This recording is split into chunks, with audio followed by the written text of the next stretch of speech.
APPSC 2023లో ఇచ్చిన notification group 1 notification number 12/2023 నోటిఫికేషన్లో గాను ఏపీపీఎస్సీ మనకి రిజల్ట్స్ డిక్లేర్ చేసింది. దాంట్లో 87 పోస్టులకి ఫైనల్ రిజల్ట్ అనేది ఏపీపీఎస్సీ వెబ్సైట్లో వచ్చింది. దాంట్లో సివిక్ సెంటర్ నుంచి దాదాపు 45 ర్యాంకులు వచ్చాయి. It's one of the biggest achievement from civic centre institute. దాంట్లో మనకి మన సర్వీసెస్ అంటే సివిక్ సెంటర్ నుంచి అందించిన సర్వీసెస్ క్లాసెస్ కావచ్చు, ప్రిలిమ్స్ కావచ్చు, మెయిన్స్ కావచ్చు, ఇంటర్వ్యూ ప్రోగ్రామ్ కావచ్చు, మెంటర్షిప్ ప్రోగ్రామ్ కావచ్చు, వీటిలంతా మెయిన్స్కి వచ్చేటప్పుడు గ్రూప్ 1 ఎగ్జామ్లో ఆన్సర్ రైటింగ్ ప్రోగ్రామ్, నైపుణ్యత అనేది ప్రోగ్రామ్ మనం ఏం చేస్తామంటే డైలీ 5 క్వశ్చన్స్ ఇస్తాము. అదే 5 చాప్టర్స్ మీద మనము మండే టు ఫ్రైడే మీద 5 × 5 25 క్వశ్చన్స్, సండే రోజు అదే సిలబస్ మీద వీకెండ్ టెస్ట్ పెట్టి ఇది ఒక ఎగ్జామ్ స్టాండర్డ్ లాగా ఎగ్జామ్ ఫార్మేట్లో ఫైనల్ ఎగ్జామ్ ఎలా ఉంటుందో ఆ విధంగా తర్ఫీజ్ చేసి వాళ్ళకి ఆన్సర్ రైటింగ్ ఎలా చేయాలి, ఫార్మేట్ ఎలా పెట్టుకోవాలి, ఇంట్రడక్షన్, బాడీ, కంక్లూషన్ ఇలా రాసిన తర్వాత స్టార్టింగ్లో ఉన్న ట్రబుల్స్ అంతా మనం ఏ విధంగా రెక్టిఫై చేస్తాము.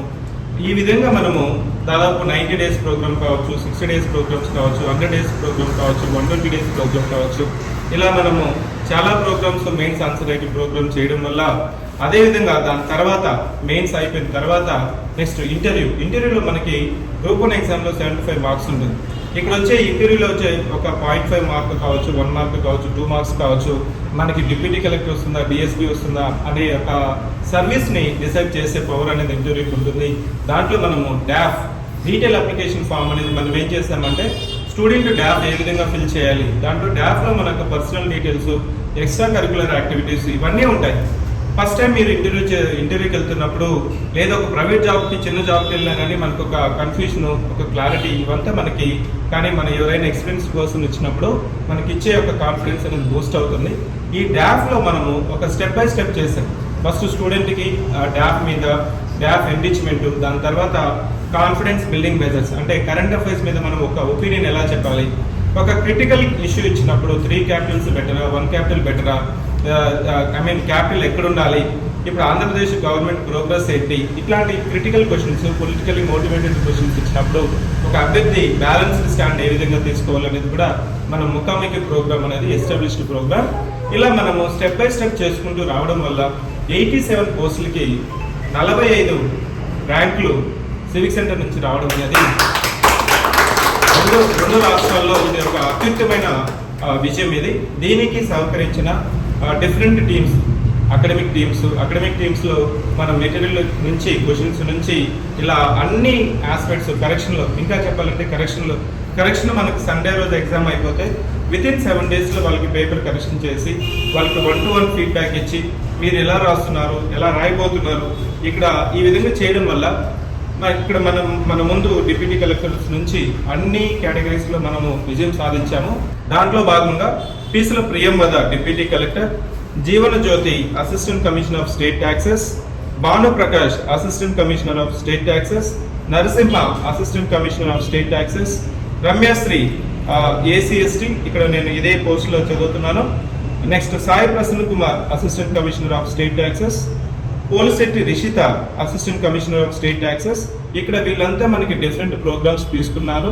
ఇక్కడ సమయం దృష్ట్యా నేను ప్రోగ్రామ్స్ వినిపించట్లేదు, కానీ వీళ్ళ యొక్క పేర్లు, వాళ్ళ యొక్క సర్వీస్ ఏమొచ్చిందని చెప్తున్నాను. ఎందుకు చెప్తున్నానంటే ఇది మనకి సర్వీస్ చేసి స్టూడెంట్కి ప్రతి లెవెల్లో మనం అందించిన సర్వీసెస్ వల్లే ఈరోజు 45 ర్యాంకులు మనం సాధించడానికి దోహదపడింది. Next Sujitha assistant commissioner of state taxes, Uday Shankar B assistant commissioner of state taxes, Madhumitha assistant commissioner of state taxes, Madhav Lekhala assistant commissioner of state taxes, Krishnaveni ఇప్పుడు ఆమెతో ఇంటరాక్షన్ కానీ మీరైతే మీకు తెలుస్తుంది. ఒక ఫిజికలీ ఛాలెంజర్ నుంచి మోటివేట్ అయ్యి ఎన్నో ఛాలెంజెస్ ఫేస్ చేసి ఈరోజు గ్రూప్ 1 సర్వీసెస్లో అత్యుత్తమైన service assistant commissioner of state taxes తను తెచ్చుకున్నాను. నెక్స్ట్ లోచన్ కుమార్, ఇప్పుడే తనతో ఇంటరాక్ట్ అయ్యాను. అతను ఫస్ట్ ఆప్షన్ కూడా డిఎస్పీ. అతను పెట్టుకున్న సర్వీసెస్లో చాలా మంది ఏం చేస్తారంటే గ్రూప్ 1 పెట్టుకునేటప్పుడు ఫస్ట్ డిప్యూటీ కలెక్టర్, దాని తర్వాత ఇట్లా మనకి ఏసీఎస్టీ, దాని తర్వాత డిఎస్పీ పెట్టుకుంటూ ఉంటారు. బట్ ఇతను సర్వీస్ ఫస్ట్ డిఎస్పీనే పెట్టుకున్నాడు.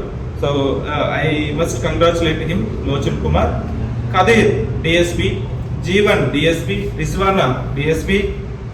ఇక్కడ రిజ్వానా గురించి చెప్పాలి. రిజ్వానా వాళ్ళ ఫాదర్ కానిస్టేబుల్, ఇప్పుడు తను డిఎస్పీ. ఇంకా చెప్పాలంటే వాళ్ళ ఫ్యామిలీలో చాలా మంది పోలీస్ సర్వీసెస్లో ఉన్నాం సార్, యూనిఫామ్లో సర్వీసెస్ ఉన్నాము. రిజల్ట్ వచ్చిన తర్వాత ఫ్యామిలీ మొత్తం వేరే క్లౌడ్ నైన్ చాలా సెలబ్రేషన్ జుబిలెంట్ మోడ్లో ఉన్నారు. Next Sundar Rao DSP, Madhucharan DSP, Chandini DSP, Kola Prithviraj DSP, Tejaswini DSP, Manish Reddy divisional district fire officer. ఇది one of the best service, ఇది కూడా మంచి సర్వీస్ ఇదండి. LV Subbareddy RTO regional transport officer, Navyasri district register in cooperatives, Nityasri deputy register Navyasri deputy register, Nityasri deputy register, Tanuja municipal commissioner of grade 2. ఎప్పుడైతే municipal commissioner పేరు చదువుతానో last నోటిఫికేషన్లో నాకు గుర్తొచ్చేది రాకేష్ చంద్ర మున్సిపల్ కమిషనర్. ఇప్పుడు వన్ ఆఫ్ ది బెస్ట్ కమిషనర్గా తన సర్వీసెస్ ఇస్తున్నాడు. ఇక్కడ మనకి గ్రేడ్ 2 వచ్చి గ్రూప్ 1 సర్వీస్లో వస్తుంది, గ్రేడ్ 3 వచ్చి మనకి గ్రూప్ 2 సర్వీసెస్లో వస్తుంది. Tanuja municipal commissioner grade 2. Venkata Sujith Reddy assistant prohibition and excise superintendent, Bharati assistant treasury officer or accounts officer. ఇప్పుడే తనతో ఇంటరాక్ట్ అయ్యాను భారతితో. తను ఆల్రెడీ గ్రూప్ 2 సర్వీస్లో ఉంది. గ్రూప్ 2 సర్వీసెస్లో అంటే తెలుగు మీడియంలో రాసే తను ఇప్పుడు గ్రూప్ 1 సర్వీస్ వచ్చింది. ఈ తెలుగు మీడియం లో సర్వీస్ ఎగ్జామ్ రాస్తే సర్వీస్ వస్తుందా లేదా అనే తను చెప్పిన 2 పాయింట్స్ ఏంటంటే, ఫస్ట్ ఒక 5 క్వశ్చన్స్ రాయండి తెలుగు మీడియంలో రాయండి, అది ఇంకొక 5 క్వశ్చన్స్ ఇంగ్లీష్ మీడియంలో రాయండి. ఏ మీడియంలో రాస్తే మీకు కాన్ఫిడెన్స్ వస్తుంది, ఆత్మస్థైర్యం వస్తుంది, అదే మీడియం మీకు ఫైనల్ మీడియంగా పెట్టుకోవాలి, మధ్యలో మార్చకూడదు. ఇంకొకటి ఏంటంటే, ఇంగ్లీష్ మీడియం తెలుగు మీడియం అంటే నేను ఇంగ్లీష్ మీడియంలో రాయగలను అనే కాన్ఫిడెన్స్ ఉంటుంది అనుకోండి, మీరు ఇంగ్లీష్ మీడియంలో రాయండి. లేదు సార్ నేను తెలుగు మీడియంలో రాస్తే సర్వీస్ వస్తుంది, ఇది మాతృభాష, నాకు కాన్సెప్ట్స్ ఈజీగా అర్థమవుతుంది, భావ వ్యక్తీకరణ బాగా చేయగలను అనే ఒక డౌట్ ఉన్నప్పుడు మాత్రం ఈ టెస్ట్ కానీ మీరు ఫాలో అయితే మీకు ఏ మీడియం అనేది మనం తెలిసిపోతుంది. కాబట్టి ఈ భారతి అనేది మనకు ఒక బెస్ట్ ఎగ్జాంపుల్. దానికి assistant treasury officer, accounts officer వచ్చింది. నెక్స్ట్ సహజ డిస్ట్రిక్ట్ ఎంప్లాయ్మెంట్ ఆఫీసర్, లలిత నెక్స్ట్ మండల్ పరిషత్ డెవలప్మెంట్ ఆఫీసర్. ఇక్కడ ఇంకా మనకి సర్వీసెస్ వచ్చిన వాళ్ళు ఇంకా ఉన్నారు. సో సమయం దృష్ట్యా ఇక్కడ వరకు మీకు షేర్ చేసుకుంటున్నాను. ఇలా మనము సివిక్ సెంటర్ నుంచి 2021లో ఎస్టాబ్లిష్ చేశాము. తెలంగాణలో గ్రూప్ 1 గ్రూప్ 2, ఆంధ్రప్రదేశ్లో గ్రూప్ 1 గ్రూప్ 2కి రాబోయే నోటిఫికేషన్స్, ఎప్పుడు నోటిఫికేషను, ఎన్ని పోస్టులు ఉంటాయి, ఎగ్జామ్ ఎప్పుడు ఉంటుంది, ఎగ్జామ్స్ అంతా అది ఏబిపిఎస్సి అయినా టీజీపీఎస్సి అయినా వాళ్ళ పని వాళ్ళు చేసుకుంటూ పోతుంటారు. మన పని ఏంటంటే ఒక ప్రణాళికబద్ధంగా కన్సిస్టెంట్గా ఎఫర్ట్ పెట్టే టీమ్ సివిక్ సెంటర్ అంతే విధంగా డబల్గా మీకు సపోర్ట్ చేయడం కోసం, సర్వీసెస్ ఇవ్వడానికి మా టీం అంతా మీకోసం ఇక్కడ వెయిట్ చేస్తున్నారు. ఇందులో భాగంగా టీమ్ సివిక్ సెంటర్ నుంచి కంట్రిబ్యూట్ చేసిన, సపోర్ట్ చేసిన అన్ని ఎగ్జామ్స్కి, అన్ని ప్రోగ్రామ్స్కి అడ్మిన్ టీం కావచ్చు, కౌన్సిలింగ్ టీం కావచ్చు, అకాడమిక్ టీం కావచ్చు, designs, marketing, administration, coordination teams, అన్ని టీమ్స్ సహకారం వల్లనే ఇంకా చెప్పాలంటే మన గ్రూప్ 2 రిజల్ట్ వచ్చినప్పుడు టీమ్ సివిక్ సెంటర్లో సర్వీసెస్ అనేది టైం టు టైం జరిగిపోతుంది. So that's one of the great accomplishment and appreciation I receive. ఇక్కడ ఈ ర్యాంకర్స్తో ఇంటరాక్ట్ అయినప్పుడు ఏదో విధంగా మన సర్వీసెస్ మనం వాళ్ళకి డెలివర్ చేశాము. డైరెక్ట్గా ఇండైరెక్ట్గా సర్వీసెస్ వచ్చిన వాళ్ళకందరికీ కూడా I take this opportunity to congratulate. ఎవరికైతే సర్వీస్ రాలేదో one of the service person ఇప్పుడే మెసేజ్ చేశాడు, అతని పేరు సతీష్. అతను గ్రూప్ 1 ఇంటర్వ్యూకి వెళ్ళాడు, అలాగే డిఆర్డిఓలో సైంటిస్ట్ కేటగిరీలో పనిచేశాడు. సర్వీస్ వస్తుంది అనుకున్నాం, సర్వీస్ రాలేదు.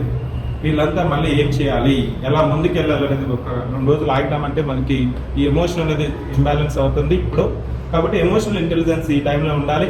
సర్వీస్ రాలేదు అనేసి అనుకోవద్దు. One of my best friend, తన పేరు ప్రవీణ్ కుమార్ రెడ్డి, గ్రూప్ 2 వచ్చింది. అదే గ్రూప్ 1 నెక్స్ట్ నోటిఫికేషన్లో రాసినప్పుడు తనకి ఏవో వచ్చింది. ఏవో జాయిన్ అవ్వకుండా మళ్ళీ గ్రూప్ 1 రాసి నెక్స్ట్ డిప్యూటీ కలెక్టర్ 2022 నోటిఫికేషన్లో పెట్టారు. ఇక్కడ నేను ఎందుకు చెప్తున్నానంటే ఈ ఎగ్జాంపుల్ ఇప్పుడు వచ్చిన మీ యొక్క రిజల్ట్, మీరు అనుకున్న రిజల్ట్ వచ్చిండొచ్చు, రాకుండా పోవచ్చు, అది ఫైనల్ కాదు. సో అది టెంపరీ మాత్రమే. ఏది పర్మనెంట్ అంటే మన యొక్క కాన్ఫిడెన్స్ అనేది పర్మనెంట్. అది ఎప్పుడున్నంత వరకు సక్సెస్ ఫెయిల్యూర్ అనేది ఎవరికి మీ యొక్క లైఫ్ని డిసైడ్ చేయదు. I take this opportunity to congratulate and wish all the best who are trying to prepare and dreaming to prepare for groups and civil services center. Thank you.